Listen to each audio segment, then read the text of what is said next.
And we begin in China, where there have been hugs and tears as international travellers arrived in China yesterday without the need to quarantine for the first time since the early stages of the COVID pandemic. The strict quarantine rules have been in place for nearly 3 years.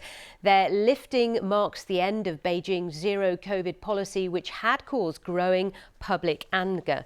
In Hong Kong, 400,000 people are expected to travel into mainland China in the coming weeks, with long queues for flights into cities including Beijing and Xiamen.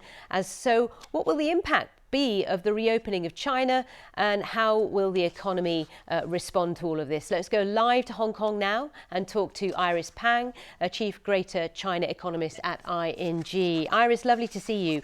So for many people, this is what they have been waiting for so long, where they haven't seen family, etc., or been able to go home, for example. Give us your take on the impact this is having. So I believe that going into China is more than the volume of going out from mainland China. Even though mainland residents, when they return to China, they don't need to quarantine. This is because the first thing is that there are so many mainland residents actually living outside mainland. They haven't been back home for years, and they would like to go home before Chinese New Year, which starts on the 22nd of January. The second thing is that going out is still not really convenient because many locations still require COVID tests upon arrival. Yeah, many countries, for example, the UK, Europe, many countries around the world have put in new restrictions for Chinese travellers, haven't they? But in terms of the impact on the Chinese economy, talk us through that, because there is a lot of concern about how this first quarter will go for China. So the first quarter will not be really fascinating. It is just, if you imagine that will be just too optimistic. The first thing is that we need to know there aren't many people going outside, and those people going into China, they will only stay in the Chinese New Year holiday, and that won't really bring a lot of economic activities. We believe that retail sales will improve during Chinese New Year, but on an annual basis, that means compared to last year's Chinese New Year, it wouldn't be a jump because some people are still not really employed or not employed full-time, so their purchasing power is not fully recovered yet.